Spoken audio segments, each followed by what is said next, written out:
Hai Farmasis, sekarang kalian lagi dengerin podcast Toksin, toko spesial penginspirasi.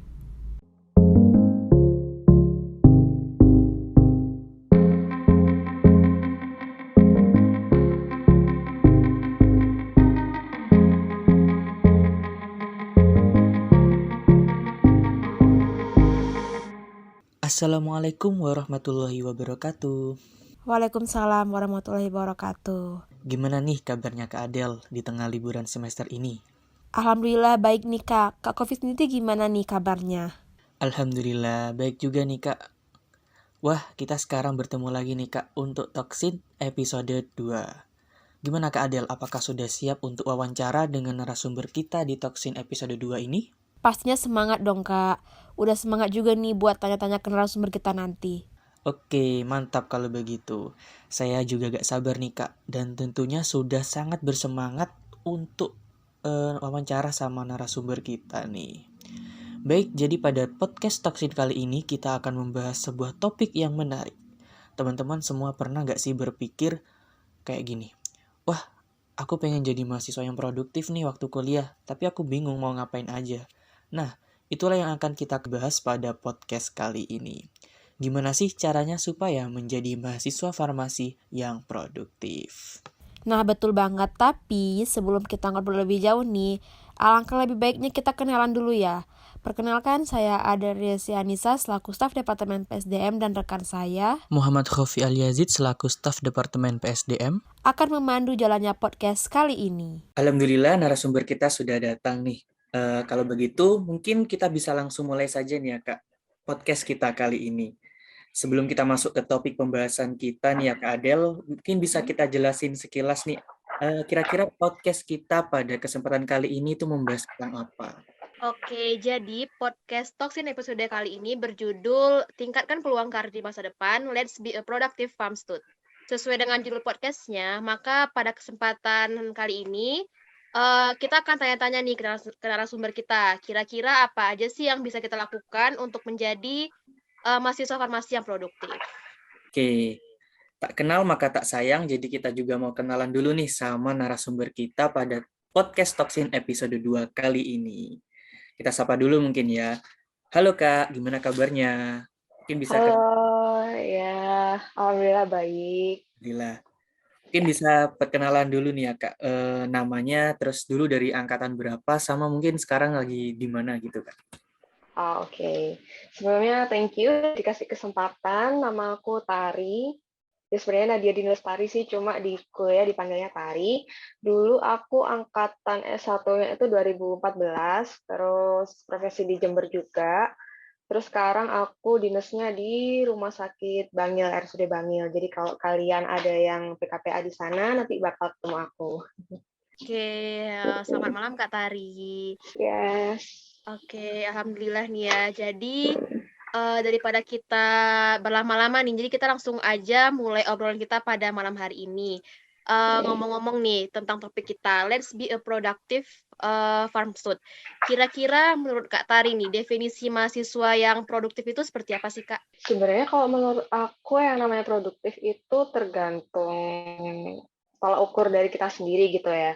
Jadi kalau menurutku sendiri, ketika kita produktif tuh kita punya goal. Kalau aku sendiri, aku menganggap aku produktif kalau aku bisa mencapai goal itu, di mana di awal aku kuliah, aku ngeset goal aku pas lulus itu pengen jadi apa, pengen jadi orang yang kayak gimana. Itu aku ngeset, kalau aku dulu, aku pengennya aku lulus bakal jadi, alumni yang dia itu at least pasti berprestasi secara akademik ya, punya IPK bagus, tapi di luar itu aku juga punya social skill. Karena aku akui waktu aku sekolah, aku merasa kayak social skill-ku itu nol gitu. Jadi aku pengen lulus di mana aku sudah bisa berinteraksi dengan orang dengan baik, bisa bernegosiasi dengan orang lain, punya kemampuan public speaking, dan lain-lainnya. Itu adalah goal aku ketika aku awal di bangku kuliah. Di mana dari goal aku itu, aku kembangin, aku breakdown goal besar itu jadi goal-goal kecil. jadi plan-plan kecil yang bisa aku raih tiap harinya, tiap bulannya, tiap tahunnya. Dan aku akan menilai diriku sendiri itu produktif ketika aku bisa mencapai to-do list atau plan yang udah aku set itu. Jadi kesannya nggak kayak toxic productivity gitu ya. Jadi kita beneran mencapai outcome yang pengen kita capai sesuai dengan to-do list yang kita susun untuk mencapai goal besar kita di kemudian hari, kayak gitu sih menurutku. Wah, berarti kalau dari Kak Tari sendiri itu, kita tuh nyusun goals gitu ya, Kak. Jadi itu yang membuat kita tuh, oh aku harus mencapai goals ini nih, jadi dengan cara apa? Jadi itu tuh hal yang bisa bikin kita tuh jadi produktif gitu ya, Kak. Ya, betul. Oke, keren Kak. Mungkin kalau dari Kak Tari sendiri nih, dulu kira-kira kesibukannya waktu kuliah, maksudnya selain kuliah ya, maksudnya di kegiatan di Ya. luar kuliah itu apa aja nih Kak? Mungkin ada organisasi yang pernah diikuti atau mungkin Kak Tari ini tipe mahasiswa yang aktif ikut lomba-lomba? Oh, oke. Kalau dulu karena goalku adalah ya agak maruk juga sih, aku pengen unggul di bidang akademis, aku juga bisa unggul di dunia organisasi, kayak yang penting aku bisa mencapai tujuanku biar aku bisa socialize dengan orang lain dengan baik. Itu kalau dari sisi non-akademis dulu, aku join Ormawa itu yang pertama BPM, itu Badan Legislatif itu aku dari awal masuk kuliah sampai aku tahun ketiga ya. Tahun ketiga itu jadi pengurus, itu ikut BPM atau ikut organisasi pertama itu adalah turning point-ku, di mana itu ketika aku join di situ, kan di awal kuliah aku udah ngeset nih, aku pengen goal-ku di mana aku ketika aku lulus aku pengen punya social skill. Dan aku memutuskan bahwa gimana aku bisa mencapai itu adalah aku harus ikut Ormawa. Waktu itu yang seingatku yang pertama kali kayak pengenalan, apa sih itu namanya, waktu ospek tuh, pengenalan organisasi, itu salah satunya ada Badan Legislatif yang BPM itu, dan kayaknya aku mikir kalau aku ikut di Badan Legislatif itu, aku bakal interaksi sama banyak orang. Selain mahasiswa, aku pasti juga berinteraksi dengan BEM, kayak teman-teman yang lagi ngadain acara ini, terus juga sama anak dan sebagainya. Itu pasti bakal nge-challenge banget gitu loh. Jadi aku di titik itu, aku men-challenge diriku sendiri buat mencapai goal utamaku, buat punya social skill. Jadi aku nge-challenge diriku sendiri buat join organisasi berupa badan legislatif. Di saat itu di angkatanku, aku nggak tahu kalau di angkatan kalian gimana, kalau di angkatanku dulu buat pemilihan siapa orang yang mewakili tiap angkatan buat join badan legislatif atau BPM, itu harus punya visi misi yang dia nanti diorasikan, terus nanti teman-teman seangkatannya atau teman-teman sekelasnya bakal milih mana yang pantas buat join BPM kayak gitu. Dan aku men-challenge diriku di titik itu, di mana waktu itu aku maju ke depan buat menyampaikan visi misiku, itu sesuatu yang di luar comfort zone-ku sekali, karena selama sekolah aku tipe-tipe orang yang ya udahlah biarin yang lain aja gitu. Aku jadi orang biasa-biasa aja, tapi di saat kuliah aku mencoba men-challenge diriku sendiri buat kembali lagi untuk mencapai goalsku itu, karena sayang aja gitu aku 4 tahun kuliah yang katanya orang-orang itu kuliah itu adalah tempat buat membentuk kita gitu loh. Sayang aja udah bayar mahal-mahal, terus aku nggak dapat apa-apa gitu kan. Akhirnya aku memutuskan buat join organisasi itu sebagai organisasi pertama aku. Terus di tengah perjalanan aku join-join KM lainnya, aku join Karisma buat karya tulis itu, karena emang aku suka bikin karya ilmiah. Terus aku juga join Lingkar karena aku suka kayak pers gitu, kayak apa ya, desain dan sebagainya, dan UKM yang bisa mewadahi itu menurutku Lingkar waktu itu yang di farmasi, karena nggak ada UKM seni ya. Kalau UKM seni adanya tingkat universitas, tapi kayaknya aku nggak bisa keep up sama jadwal mereka, jadi aku join yang tingkat fakultas aja. Terus di akhir masa kuliahku, aku join grup research-nya Pak Ari yang di DRG itu aku join sampai lulus. dan itu juga membantu di skripsi aku. Kalau secara non-akademis, 4 organisasi itu ya. Kalau secara akademis, aku join lomba sih. Sebenarnya selain buat dapat kejuaraan, menghiasi CV, itu tujuannya sebenarnya juga buat cari duit, karena kalau menang kan dapat duit ya. Jadi, selama aku kuliah itu sih buat, kegiatanku kurang lebih. Oke, 4 UKM Ormawa sama tadi sama aktif di lomba-lomba juga. Wah, keren Ya. nih. Mhm. Ya, jadi cukup banyak yang diikuti sama Kak Tari ya waktu kuliah dulu ini. Ya alhamdulillah bisa dijalani lah ya. Oke, ini Kak tadi sempat menyinggung comfort zone ya, tapi benar sih Kak, kalau kita emang pengen menjadi lebih baik lagi, kita tuh harus berani keluar dari zona nyaman itu. Karena kalau Mhm, kita terlalu lama terkurung di situ kayak ya kita nggak ada perubahan diri diri kita sendiri gitu, kayak di situ-situ aja. bener. Oke, tadi Kak Tari udah menceritakan nih kegiatan-kegiatan yang Kak Tari ikutin dulu nih. Nah, kalau di luar kegiatan yang pernah Kak Tari ikutin nih, kira-kira kegiatan apa sih Kak yang bisa menjadi opsi, buat teman-teman yang lain nih untuk bisa menjadi produktif? Kalau dari aku, tergantung goals-mu di awal seperti apa ya. Kalau aku karena goals-ku pengen unggul di bidang akademik dan bidang non-akademik, itu yang aku ambil. Jadi kalau misal kalian memang sebenarnya tergantung passion kalian sendiri-sendiri. Kalian pengen membentuk diri kalian itu seperti apa. Kalau kalian pengen membentuk diri kalian menjadi seorang yang, punya jiwa leadership, terus bisa negosiasi dan sebagainya, maksudnya lebih fokus ke social skill, ya udah kalian kejar aja di organisasi, di sisi organisasi gitu loh. Karena, itu adalah hal spesial yang kalian dapatkan di bangku kuliah gitu loh. Kalian di kuliah tuh bisa dapatin akademik bisa, dari sisi organisasi juga bisa. Soalnya ketika kalian udah di luar bangku kuliah tuh, udah di dunia kerja, itu mau ikut organisasi itu cukup susah buat seleksinya, maksudnya kayak milih yang baik itu yang mana, yang oke itu yang mana. Kalau di bangku kuliah tuh enaknya kalian dikelilingi dengan orang-orang yang sama-sama kayak berjiwa kritis, berjiwa idealis dengan teman-teman sepantaran kalian yang, environment-nya itu lingkungannya itu sama-sama orang yang punya goal yang sama dan punya, apa ya, mindset buat terus berkembang gitu loh.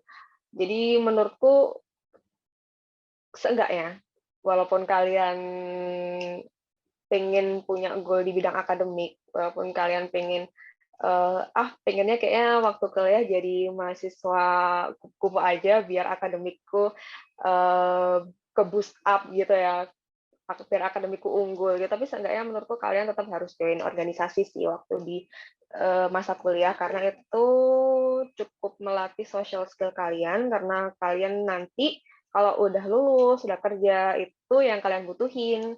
Kecuali kalau misal kalian nge-freelance ya, nge-freelance kalian di rumah aja, full di rumah, itu, terus kerjaan juga hanya berkutat dengan diri sendiri, itu ya masih oke lah, masih relevan lah kalau misal kalian kayak fokus terus sama akademik kalian. Tapi kalau misal kalian bekerja dengan orang lain, tuh kalian bakal butuh banget social skill yang mana kalian harus, apa ya, salah satunya aspeknya adalah teamwork, di mana teamwork itu bisa dipelajari ketika kalian ada di organisasi atau kepanitiaan lah minimal. Kayak gitu sih menurut aku. Oke, tapi bener banget sih yang Kak Tari bilang, karena, Mhm, selagi kita selagi mahasiswa nih, mhm, apalagi di farmasi sendiri itu udah sangat menyediakan wadah untuk teman-teman mahasiswa yang lainnya untuk bisa berorganisasi. Udah ada banyak UKM ormawanya juga. Jadi untuk mhm, teman-teman yang lainnya manfaatkanlah kesempatan kalian selagi kalian masih menjadi mahasiswa gitu. mhm, bener banget. Karena di bangku kuliah itu nggak tahu ya, rasanya spesial aja gitu ketika aku sudah di luar, bangku kuliah, terus kerja gitu.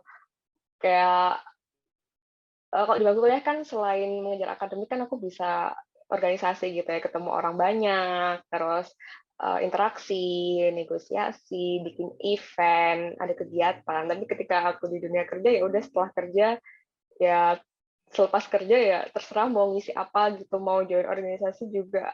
Adanya kan lembaga-lembaga organisasi masyarakat yang aku sendiri bingung caranya milih yang baik itu yang seperti apa. Mungkin yang cenderung oke itu yang apa ya, yang organisasi-organisasi yang volunteer gitu kayak yang di masyarakat, tapi passionku bukan ke sana. Jadi aku agak kesusahan sih kalau mau cari wadah di masyarakat, kayak mencari organisasi yang kayak di farmasi misalnya kayak UKM-UKM gitu tuh susah sih. Gitu. Oke, tadi sempat disinggung tentang dunia kerja juga nih ya Kak. Kan juga sekarang Kak Tari juga sudah kerja ya. Mungkin dampak yang dirasakan sama Kak Tari nih dari dulu aktif ikut organisasi, juga aktif ikut lomba-lomba. Intinya yang waktu kuliah itu Kak Tari kegiatannya produktif gitu. Mungkin dampak yang dirasakan sama Kak Tari ketika sudah terjun di dunia kerja seperti sekarang ini apa aja ya Kak? Kalau dari sisi akademik, bergunanya dari sisi pengetahuan ya, itu sudah pasti. Tapi kalau dari sisi organisasi, yang jelas di situ aku belajar teamwork itu paling utama, karena di mana-mana itu yang dinilai ketika di dunia kerja adalah employer itu akan mencari pekerja yang dia itu bisa teamwork dengan tim yang sudah ada, tim yang sudah exist di company itu atau di badan itu. Tapi beda cerita ya kalau PNS kan pakai seleksi tulis dan sebagainya. Tapi kalau di tempat swasta itu kan mereka seleksinya dengan wawancara terutama kan. Dan di situ kalian bisa dinilai sama user, di mana user akan menilai kalian tuh bisa nggak sih blend in ke tim mereka, bisa nggak sih kiranya kalian bakal menjalin teamwork dengan orang-orang yang sudah ada di tempat itu gitu. Itu poin nomor satu sih kalau misal masuk ke tempat kerja gitu ya, gimana kalian bisa bekerja sama dengan orang lain. Terus yang kedua itu poin leadership sih, karena kalian ketika lulus itu kalau misal kalian melanjutkan pendidikan di apoteker ya, kan kalian bakal lulus sebagai apoteker. Apoteker itu di mana-mana dia akan membawahi teman-teman teknis, teman-teman DTK. Itu teman-teman kalian akan bertanggung jawab untuk memimpin mereka, baik itu di industri atau rumah sakit. Kalau di rumah sakit, jelas kalian sebagai apoteker itu nanti kalian ada TTK di bawah kalian. Kalau di industri itu biasanya ada, misal kalau kalian di QA ataupun produksi, itu akan ada operator di bawah kalian. QC itu juga kalian harus tahu gimana caranya ngelit mereka gitu loh, memimpin mereka. Itu dari sisi leadership ya, karena kalau misalkan di organisasi kan seenggaknya kalian udah terbiasa gitu loh kepanitiaan gitu, kalian bakal jadi PJ lah, jadi ketupat lah, itu kan kalian bakal terbiasa gimana cara ngehandle orang-orang yang jadi anggota kalian, seperti itu.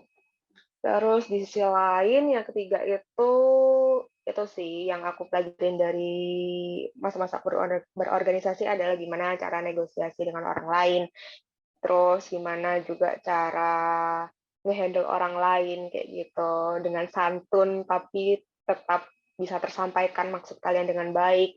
Terus seenggaknya kalian bisa apa ya, bisa pede dan bisa public speaking gitu loh, seenggaknya minimal tuh gitu. Oke, jadi dampaknya banyak sekali ya, dan sangat membantu tentunya. Oke, memang benar sih, organisasi itu dampaknya sangat berasa banget untuk di, ranah sosial life gitu. Jadi kita tuh jadi kayak punya bekal gitu ya, Kak, dari kita dulu berorganisasi di kuliah, terus terjun di lapangan kerja itu jadi kayak gak kaget-kaget banget gitu ngadepin Ya. orang-orang banyak. Oke, semoga teman-teman yang dengerin podcast ini jadi termotivasi ya, Kak. Oke, ngomong-ngomong nih, kemarin kita juga sempat membuka Q&A di Instagram BEM. Barangkali ada yang kepo nih, yang pengen nanya-nanya ke Kak Tari langsung. Jadi, kita akan bacakan beberapa pertanyaan yang masuk ke kami. Apa nih, Kak Kofi, pertanyaannya? Oke, ini ada pertanyaan pertama yang masuk. Skill apa yang menurut kakak paling fundamental untuk menunjang produktivitas? Wah, bisa langsung dijawab nih kak. skill yang menunjang produktivitas. Mungkin menurut aku yang pertama balik lagi, set goal kalian yang pertama. Kalau aku jelasnya mungkin lebih ke secara teknikal ya, gimana kalian itu bisa jadi produktif menurut kalian sendiri. Yang pertama ya kalian set goal kalian sendiri. Kalian di awal kuliah itu pengen kalian nanti lulus sebagai seseorang yang seperti apa. Terus dengan gambaran itu kalian visualize kalian pengennya jadi seperti apa. Kalau perlu tulis aja di buku atau journaling atau tempel aja di tembok atau mungkin kalian selalu bayangin itu juga nggak apa-apa. Yang penting visualize kalian pengennya jadi apa, biar nanti kalau misal di tengah-tengah jalan kalian merasa males atau apa, itu kalian bisa ingat-ingat kembali gitu. Kalian awal melangkah itu karena apa gitu loh. Terus setelah itu dengan goal besar di pikiran kalian itu kalian breakdown ke plan-plan yang bisa kalian capai. Misal kayak aku tadi, goalku adalah pengen jadi seseorang yang punya social skill dengan plan yang aku breakdown adalah salah satunya ikut ormawa, terus ikut kepanitiaan, kayak gitu-gitu. Itu kan goal-goal kecil yang bisa kalian capai kan, yang mudah untuk dilakukan tiap harinya kayak gitu. Setelah itu ya udah dilakuin aja, dijalanin aja. Kalau misal kalian tiba-tiba di tengah jalan ngerasa males, terus ngerasa pengen udahan aja, itu kalian bisa ingat-ingat kembali gitu, goal kalian di awal itu apa, kenapa kok kalian melakukan ini, gitu. Kalau kalian merasa, apa ya, merasa males, gitu kan, kalian bisa mengingat motivasi kalian kembali gitu loh, kenapa kalian memulai hal ini dulunya. Terus juga kalau kalian merasa, apa ya, pengen nunda-nunda aja karena males gitu kan ya.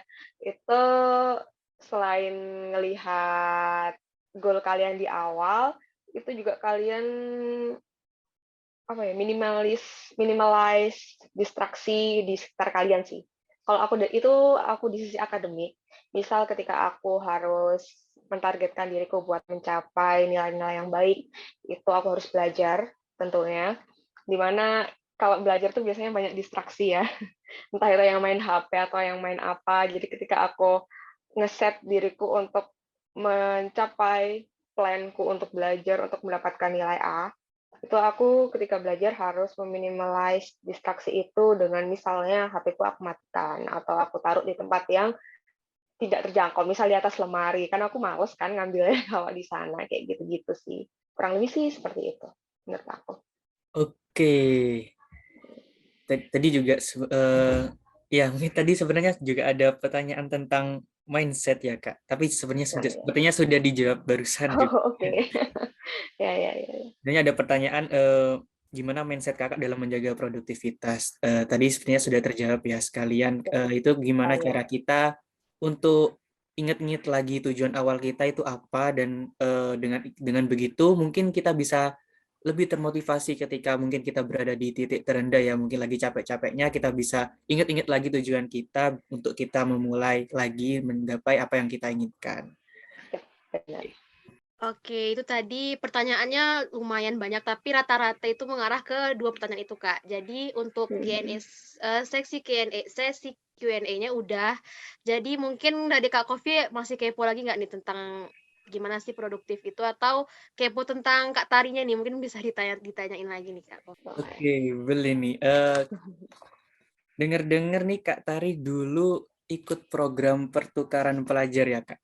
Oh ya. Wah, ini menarik. Mungkin teman-teman juga pingin tahu nih. Mungkin bisa diceritakan sedikit nih Kak, pertukaran pelajar apa yang diikuti sama Kak Tari, terus gimana perjalanan Kak Tari bisa sampai ikut pertukaran pelajar itu? Oke. Pertukaran pelajar itu seingatku aku angkatan kedua atau angkatan pertama ya di farmasi, aku lupa. Jadi memang di farmasi itu aku nggak tahu kalau sekarang seperti apa, tapi seingatku kemarin juga sempat ada yang berangkat, tapi mungkin udah nggak berangkat lagi karena zaman-zaman COVID kemarin ya. Tapi setahuku farmasi itu fakultas kita tuh punya kerjasama dengan fakultas farmasi di Filipina. Jadi ada universitas namanya itu USC, USC kalau nggak salah. Itu dia punya fakultas farmasi yang dia itu kerjasama dengan fakultas kita, di mana tiap tahun itu kita saling bertukar gitu, saling ada pertukaran pelajar. Jadi dari kita ke sana, dari sana juga ke sini gitu. Kalau aku sih dulu aku memutuskan buat join itu karena aku pengen punya achievement aja sih yang bisa menghiasi CV-ku. Terus juga kayaknya itu pengalaman yang apa ya, jarang gitu loh. Jadi kayaknya menarik aja buat diambil gitu. Sekali lagi aku challenge diriku sendiri buat keluar dari comfort zone, buat ke luar negeri, terus ketemu orang luar negeri dan berinteraksi dengan mereka, sekalian mempraktekkan skill bahasa Inggris gitu kan ya, kan banyak tuh hal yang bisa dicapai dari sana. Di sana pun kita juga bisa mendapatkan relasi, dapat temen yang kita bisa sharing. Di sana itu kondisi praktek kefarmasian di sana itu seperti apa dan sebagainya. Itu kalau menurutku manfaatnya cukup oke sih kalau misal kalian tertarik. Setahuku, aku nggak tahu mungkin tahun ini sudah buka atau enggak, karena ini kan COVID udah endemi ya, jadi mungkin sudah dibuka lagi atau gimana aku nggak ngerti. Tapi kalau misal ada kesempatan buat join apa itu join summer program apa ya kalau nggak salah itu. Jadi kalau misal ada program pertukaran pelajar, menurutku kalian ambil aja sih, nggak masalah. Setauku dari kampus waktu itu dibiayai kok. Mungkin kalian di sana hanya perlu ngeluarin duit buat beli oleh-oleh kayak gitu-gitu doang. Tapi setauku akomodasi ditanggung. Jadi kalian tinggal berangkat aja dengan modal kalian nulis karya ilmiah, karena di sana kalian harus presentasi karya ilmiah kalian. Ya, itu kan salah satu bentuk nge-challenge diriku sendiri lagi ya, karena di situ aku harus presentasi di seminar internasional, melatih public speaking juga, melatih buat aku nyiapin naskah buat presentasi, nyiapin materi, nyiapin segala hal macam yang harus aku baca kalau kalau aku ditanyain. Terus kayak mini skripsi juga sih, karena di situ ada apa ya, ada penelitiannya juga kan paperku tentang praktik kayak praktikum gitulah, kayak skripsi yang ada nge-lab-nya, bukan dari review jurnal atau sebagainya kayak gitu sih. Oke, wah keren sih bisa ikut pertukaran pelajar. Ada kesempatan juga mungkin dulu. Mungkin Kak Adel ada yang mau ditanyain tentang Kak Tari nih. Oke, aku juga kepo nih tentang Kak Tari. Kak Tari ini dulu juga pernah menjadi Mapres, juara 1 lagi.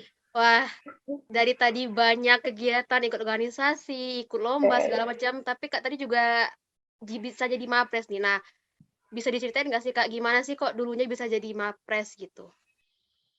Kalau aku dulu join mahasiswa berprestasi, tujuan pertama aku balik lagi kalau aku join kompetisi secara akademis itu sebenarnya tujuannya selain buat dapat kejuaraan, buat menghiasi CV sekali lagi, itu tujuannya buat cari duit. Karena kalau kalian menang, itu kalian bakal dapat reward, bakal dapat duit juara gitu kan, ya lumayan lah ya buat uang jajan gitu. Itu jadi tujuanku buat join itu ya 2 poin itu. Di along the way, di tengah perjalanan ya udah aku jalanin aja. Ya nulis karya ilmiah, waktu itu aku menulisnya karya ilmiahnya itu lebih ke review, jadi aku nggak praktik di lab atau ambil data di lab. Jadi aku cukup nge-review semua jurnal-jurnal yang ada sesuai judul yang aku ambil. Itu aku review semuanya, terus aku pelajarin semua materinya, terus juga karena aku tahu kalau kompetisi buat Mapres itu kita harus ngepresentasiin karya ilmiah kita, ya udah aku latihan presentasi di depan kaca kayak gitu-gitu, terus mencoba nge-challenge diriku sendiri kayak kira-kira pertanyaan apa ya yang bakal muncul. Jadi aku ngelis semua pertanyaan yang mungkin muncul dan sekaligus dengan jawabannya. Dan untungnya dengan persiapanku yang seperti itu, aku lulus di tingkat fakultas yang akhirnya aku masuk ke tingkat universitas. Ya, walaupun di tingkat universitas aku dapat urutan keempat sih, tapi ya lumayan lah ya. Masih dapat uang reward juga, jadi ya masih lumayan. Jadi itu salah satu pengalaman hidupku yang cukup worth it kalau aku pikir sih. Gitu. Oke, Keren ya. Bisa sampai juara 1 dan juga juara 4 di tingkat univ. Iya. Menurut kalau menurut saya itu sudah keren sih, Kak. Oke, mungkin eh, terakhir nih, Kak, buat closing statement. Nah, Bisa kasih pesan atau mungkin motivasi atau mungkin semangat nih buat teman-teman pendengar podcast ini biar mungkin bisa lebih produktif lagi ke depannya. Karena habis ini juga sekarang kan lagi liburan nih, terus habis ini juga masuk semester baru nih. Mungkin semester baru ada semangat baru. Mungkin bisa kasih closing statement-nya buat teman-teman pendengar podcast Toksin episode 2 ini, Kak, dari Kak Tari. oke. Kalau menurut aku, kalau mungkin kalian ada di tengah-tengah perjalanan kalian kuliah ini, kalian merasa masih belum dapat gambaran kira-kira aku lulus pengen jadi apa ya, kalau aku lulus pengen seperti apa.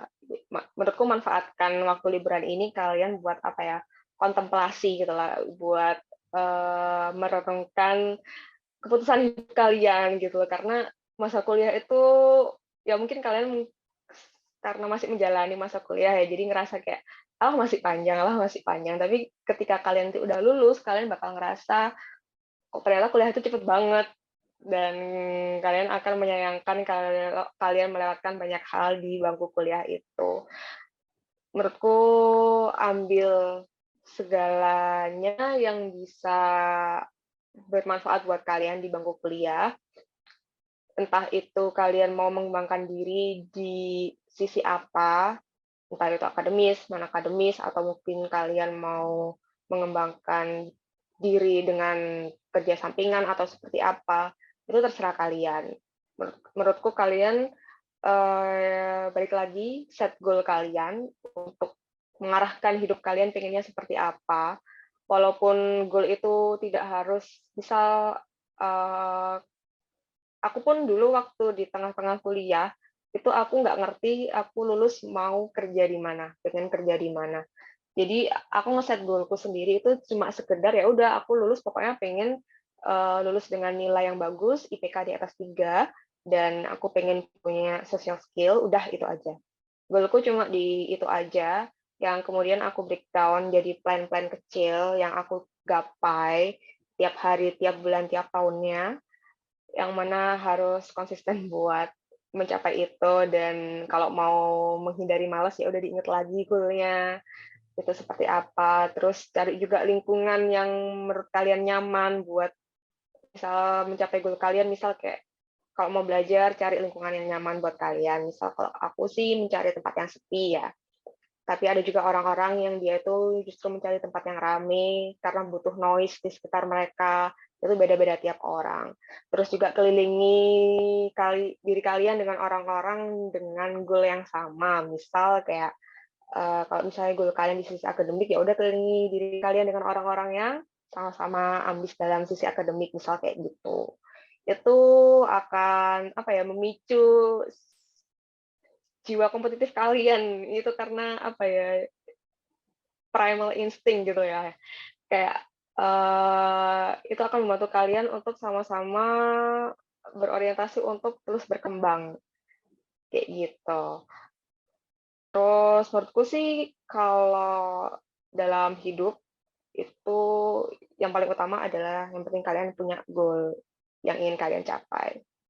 Itu sih buat kunci kalau misal kalian pengen produktif, pengen mencapai sesuatu dalam hidup kalian. Sayang banget kalau misal kalian melewatkan masa kuliah cuma dengan belajar aja terus lempeng-lempeng aja, itu menurutku sayang sekali karena banyak hal yang bisa diraih di bangku kuliah menurutku. Oke, terima kasih Kak Tari. Jadi intinya pasang tujuan, terus cari lingkungan yang mendukung dan lakukan yang terbaik. Kalau misal lagi capek, ingat goals-nya, dan mumpung masih ada kesempatan nih di kuliah, waktunya cari pengalaman sebanyak mungkin, mungkin bisa digunakan dengan semaksimal mungkin gitu ya Kak. So, ya. Oke. nggak ada yang nggak mungkin. Bener banget nih. Gitu. Wah, nggak kerasa ya, kita udah di penghujung acara. Kak tadi udah ngejawab pertanyaan dari kita, pertanyaan dari teman-teman yang lain juga. Sedih banget sih sebenarnya karena saya sendiri pun masih banyak nih kepo-keponya nih. Tapi Oke. ya mungkin di next lain waktu nih ya kita akan bincang-bincang kembali. Oke, tadi yang saya ambil banget nih pelajaran dari Kak Tari itu set goals kita. Lalu achieve itu sebisa kita. Nah, dari sana kita bisa menjadi mahasiswa yang produktif gitu. Oke, semoga apa yang kita bahas kali ini dapat manfaat untuk teman-teman semua. Saya ucapkan terima kasih sekali lagi kepada narasumber kita yaitu Kak Tari yang udah menyempatkan hadir dalam podcast kali ini. Semoga Kak Tari selalu diberikan kesehatan. Amin ya rabbal alamin. Oke, saya ada Resi Anissa dan rekan saya. Muhammad Kofi Al-Yazid. Mohon maaf yang sebesar-besarnya jika ada perkataan yang kurang berkenan. Sampai jumpa di podcast Toksin episode berikutnya. Wassalamualaikum warahmatullahi wabarakatuh.